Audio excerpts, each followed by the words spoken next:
Could Jackson State be adding the greatest high school football tight end recruit of all time to the roster for the fall? We're going to be talking about it right after the bumper. Stay tuned.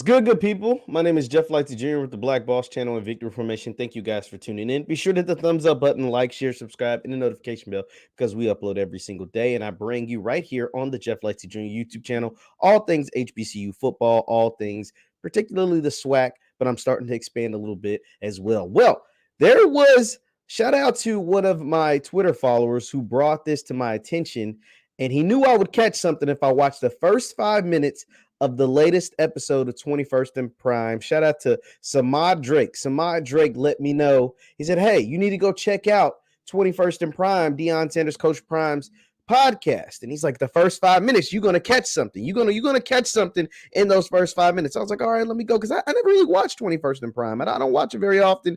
But in the first 5 minutes, there were so many gems.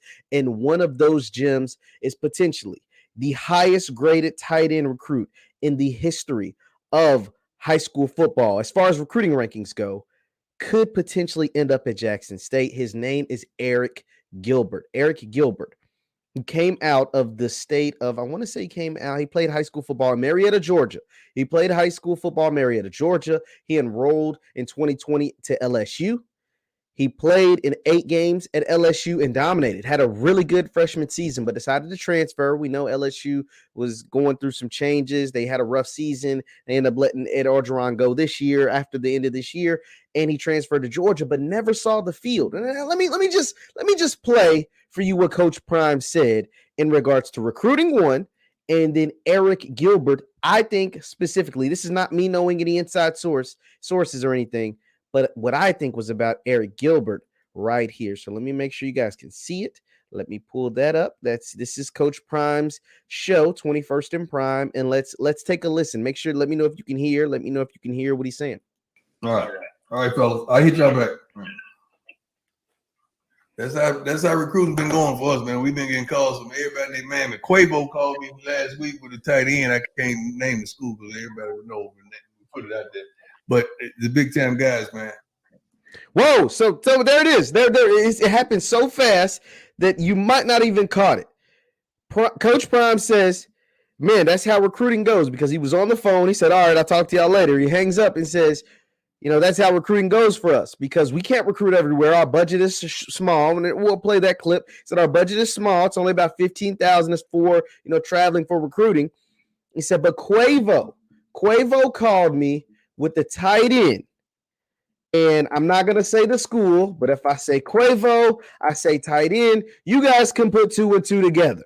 You guys can put 2 and 2 together about who that is. So this is how we put our investigator hats on. It doesn't take a lot, but, I like backing the stuff that I'm talking about up with facts, right? Why am I saying these things? I don't just like saying things and not having facts to back it up. So let me rewind that audio because it's only about 30 seconds. I'm going to rewind it and play for you, and then I'm going to get to the facts on why I think this guy that he's talking about is Eric Gilbert. Let's take a listen. All right, fellas. I'll hit y'all back. All right. That's how recruiting's been going for us, man. We've been getting calls from everybody named Mammy. Quavo called me last week with a tight end. I can't name the school because everybody would know. We put it out there. But the big time guys, man. Everybody's trying to jump in. And we got one more big one I think we're going to announce on signing day. So did you guys catch it? Please let me know in the chat. Please let me know in the comments that you caught it.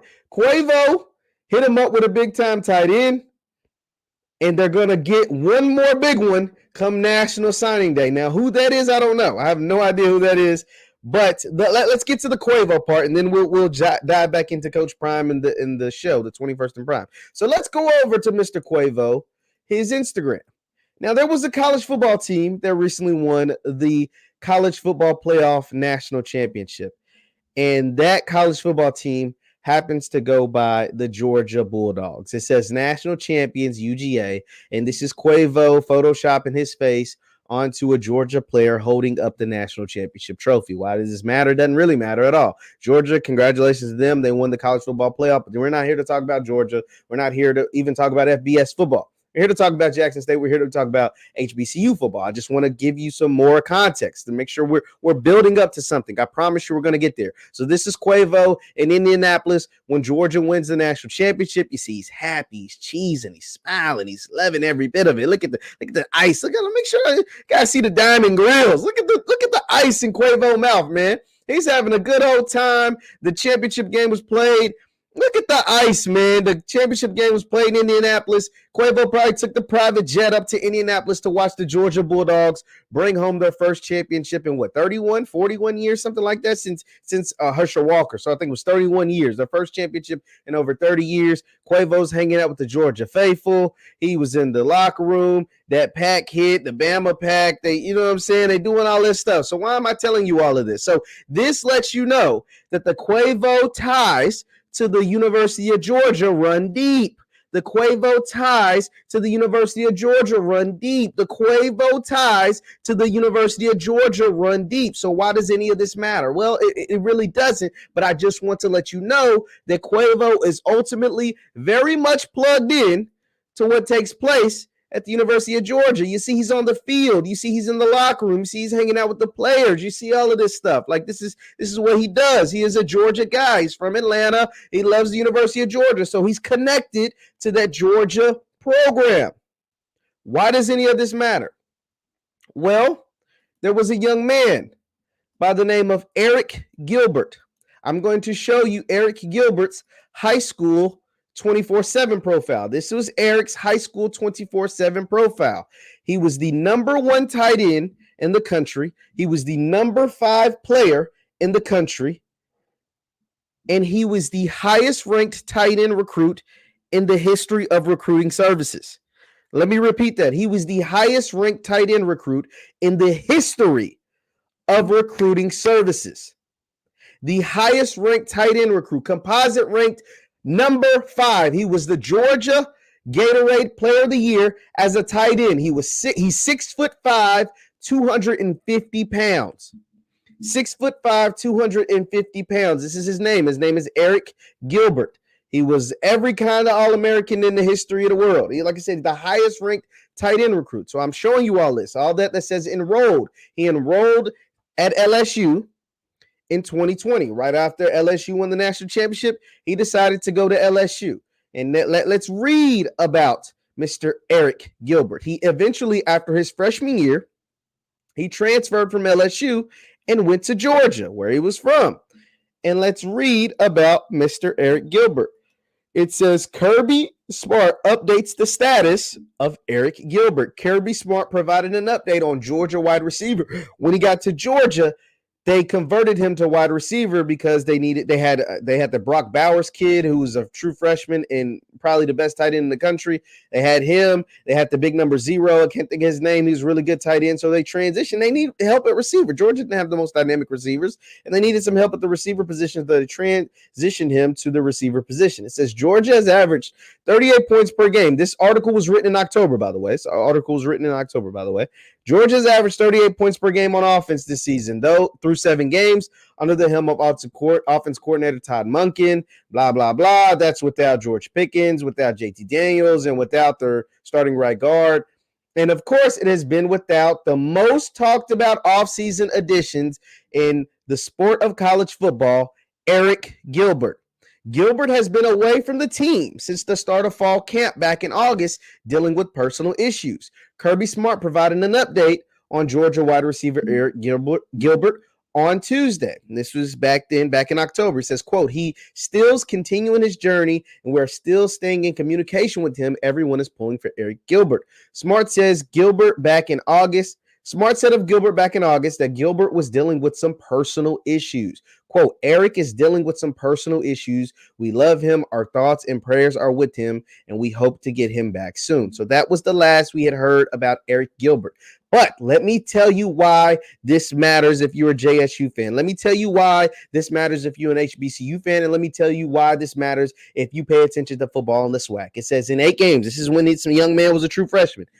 In 8 games as a true freshman, Gilbert racked up 368 yards and 2 touchdowns on 35 catches.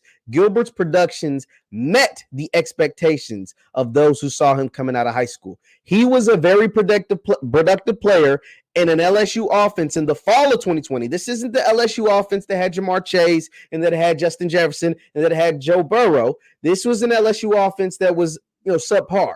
And he picked up 35 catches, over 350 yards, and a couple of touchdowns. So he met expectations as a freshman. The talent is still there. I'm saying all that to say what? The talent is still there. Coming out of high school, he met those expectations. Obviously, LSU was lackluster. Obviously, so much lackluster that they fired their head coach in Ed Orgeron. And now they went out and got country bumpkin Brian Kelly, who's trying to be, a dude's from Boston, trying to act like he got a Louisiana accent. And so I'm saying all that to say what? The young man is still talented.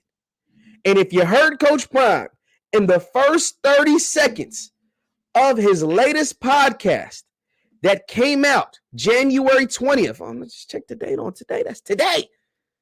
He says Quavo, who is connected to the what program? The University of Georgia football program. Quavo has called me about a tight end.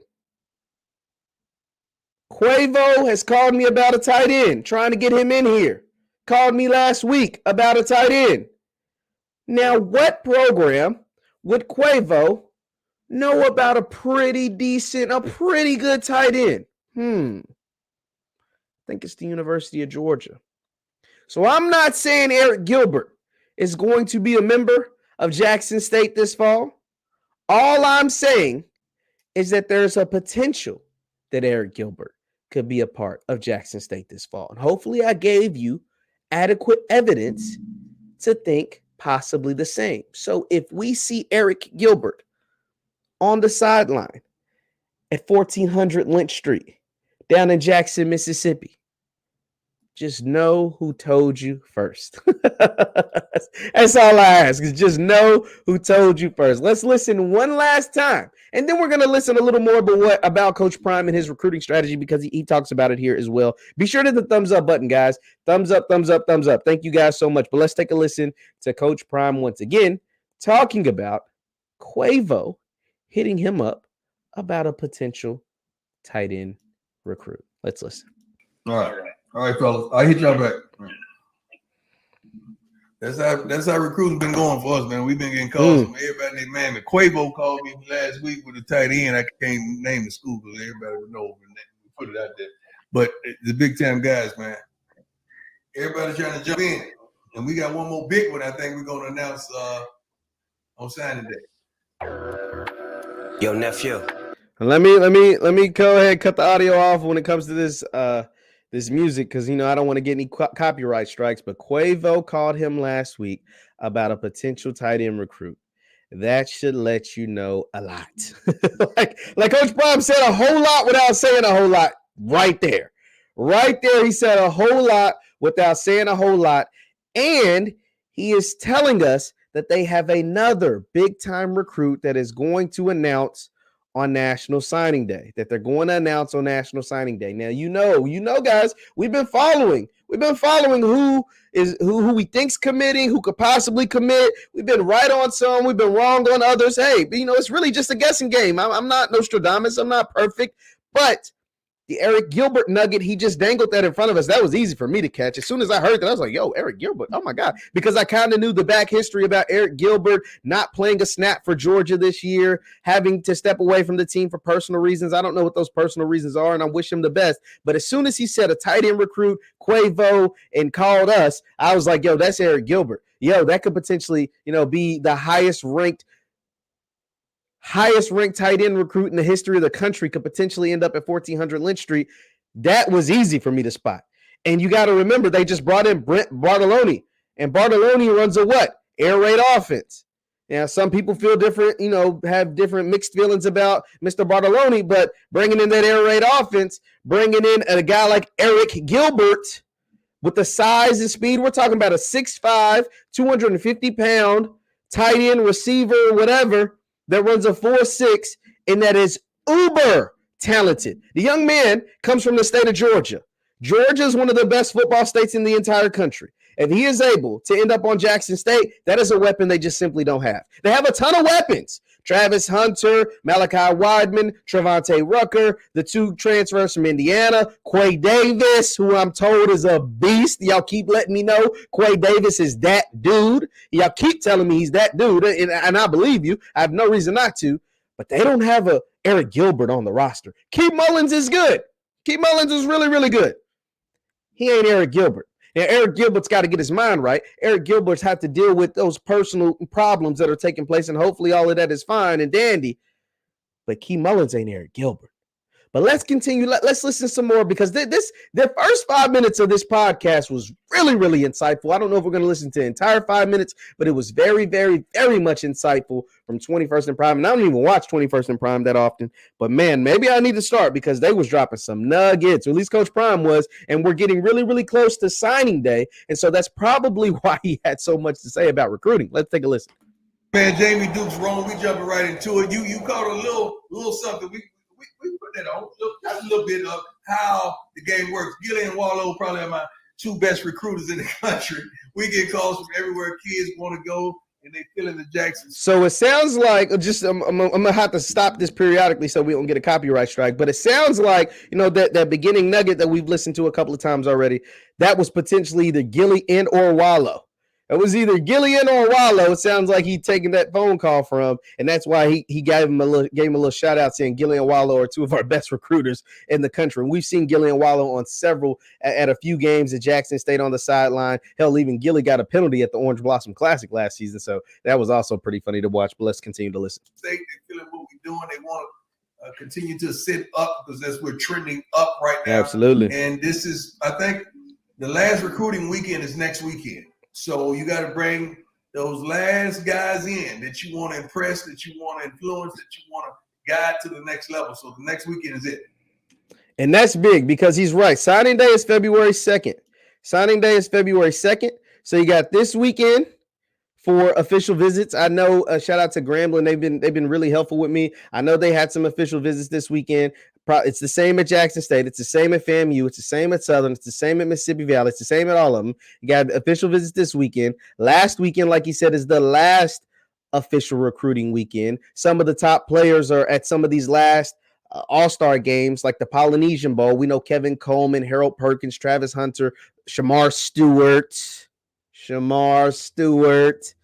I don't know if Shamar's actually at the Polynesian Bowl, but a few of those top recruits are down there at the Polynesian Bowl at their last big time all-star game. And then a lot of those guys will enroll in school on Monday. They'll be down in Jackson. The Jackson State guys will be down in Jackson on Monday, and so on and so forth. So that's what he's referring to when he says it's the last recruiting weekend next weekend before National Signing Day on February 2nd. So we get told everybody right now.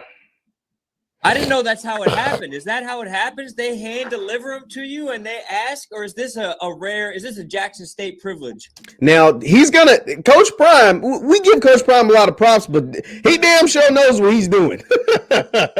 He damn sure knows that he is that dude. Like, there's no mistakes that Coach Prime knows. Like, yo, I'm the guy. Like I'm the guy, and he's about to let us know right here. This is a Jackson State privilege. This is a blessing when you've done what you need. Stop. No. I'm just saying it right. Like when you built the brand. Yeah, so Jamie cuts him off, which he should have, because Jamie understands this ain't just the Jackson State thing. And Coach Prime gonna let us know this ain't just the Jackson State thing. This ain't just, this wasn't happening at Jackson State before Prime. And so he understands this is a Prime thing. You're going to give some answer You built the brand because they be running the Southern or someplace else. But how this got started? No, they wouldn't be running to the HBCUs. Let's get that straight. Well, that's the point, but that's what he's asking. Talk that talk, coach.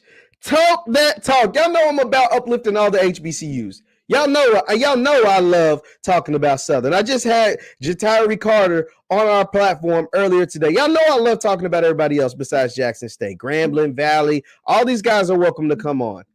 But Coach Prime know who Coach Prime is. Talk that talk, Coach. They wouldn't be running to no HBCUs. He said it, not me. And how? Yeah. What I'm saying, we've established something that kids now feel like they have an opportunity that they can make it to the pros through us. We a portal now, so to speak, a portal to the NFL, and there is. Now, that's a good statement. I like that statement by Coach Prime, but that hasn't been proven yet. I will correct Coach Prime right here by saying that actually has not been proven yet. No one from NL, granted, he hasn't had a chance to get an NFL draft yet, right? Like, I get it. But it has not been proven quite yet that you will get drafted to the NFL after you attend Jackson State. Now, we all think that will happen for James Houston. Well, we don't know what round. He won't be a high draft pick. I can at least say that. He won't be a top, he won't be a first, and probably won't be a second rounder. James Houston probably looking at a third rounder later. And then the other guys who will be in the draft, I'm not sure if Antoine Owen gets drafted. I don't think CJ Holmes gets drafted. I don't think Al Young gets drafted. So that right there, I will stop Coach Prime and say that has not been proven yet. But let's continue on. Means and Travis Hunter has opened up the floodgates for so many HBCUs by saying the number one kid in the country said HBCU is good enough for me. So why are these other kids? What are they waiting on? So now we get 3 stars, 4 stars calling.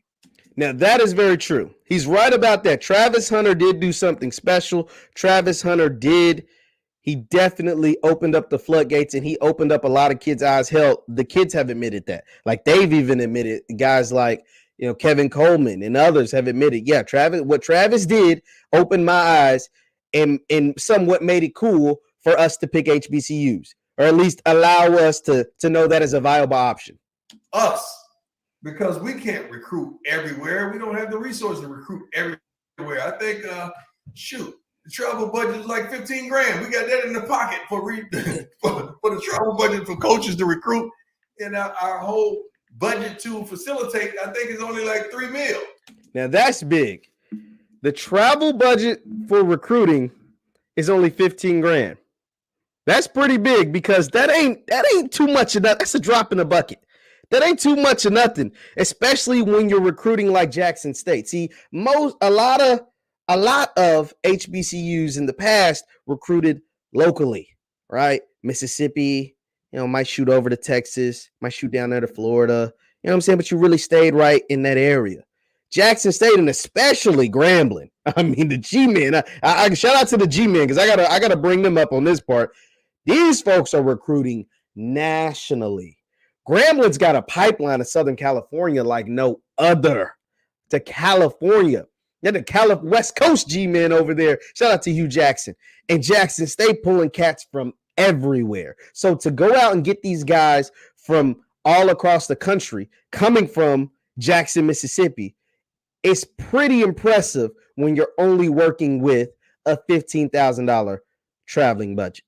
Like for the whole entire budget, Coach, that was my old budget back in the day. So Ron. So Jamie points out something very, very interesting. Jamie said that was my budget back in the day. For those of you who don't know, Jamie Duke played high-level football. So he's saying basically the bag man dropped off $15K for me. And Prime was the same way. It wasn't just Jamie. It was Prime like that too. A Power 5 or PWI has probably 20 times the budget that we have at Jackson State. And he ain't lying about that at all. We looked at some of those numbers. If you're looking on my channel, Jeff Lightsey Jr., we with Dr. Boyce looked at the revenue, the money that comes to some of these big-time Power 5 schools, some of these big-time PWIs. We're talking about $2, to 220, 230, $240 million in revenue. $200+ million in revenue. Whew, college sports is big business. Big business. You hear me? So you got to get it out the mud. We got to. We got to go only get it. way. We got to use you, Jamie, everybody else to recruit to call us with guys so we can find out about some of these guys that we would never be able to touch because we don't have the resources. Now, what's beautiful about that is because when you build a program like what Coach Prime has done at Jackson State, something like what Coach Willie Simmons has done at FAMU, and some of these other established coaches, at least as far as established, whether it's from their notoriety or their product on the field, and a combination of both, Hugh Jackson at Grambling, people then come to you. You don't have to exert all of your energy trying to find the next diamond. Sometimes those diamonds come knocking on your door. We had Tyson Bordeaux, a signee for Grambling, and he told us he reached out to Hugh Jackson, and Hugh Jackson offered him that scholarship, and now he's going to be a G-man in the fall of 2022. So that's the beauty behind having some cachet. That's the beauty behind having some success. That's the beauty behind having a brand and a name as well. Let's dig into what hopefully they show some of. Coach Prime had a different criteria that we heard. Something about you want to go through that motor and not at least a 5-star. I don't care about no 5-star. I don't care about no 4.3201. I need a defensive lineman.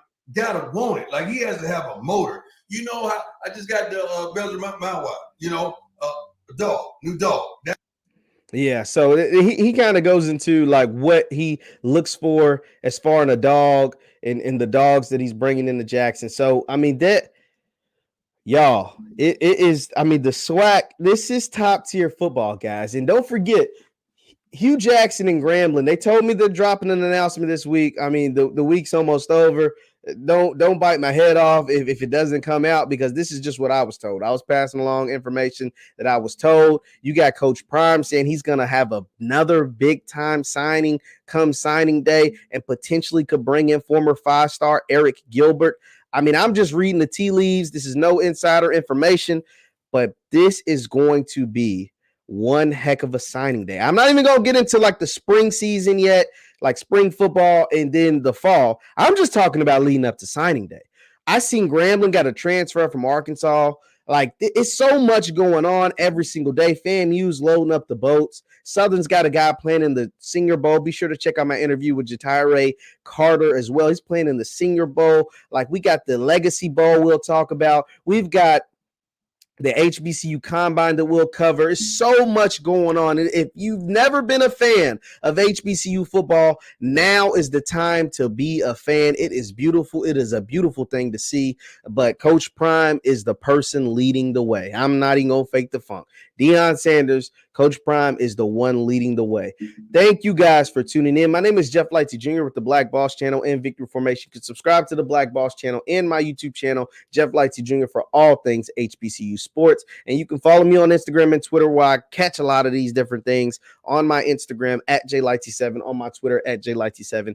Thank you guys so much for tuning in. Be sure to hit the thumbs up button on your way out, because we have a lot that is going to come between now and February 2nd. Leave your thoughts also in the comments. Who do you believe that last big fish that Coach Prime is going to get on National Signing Day? Leave your thoughts in the comments, please. Let me know who you think in the comments. I'll respond to all the comments. You guys know.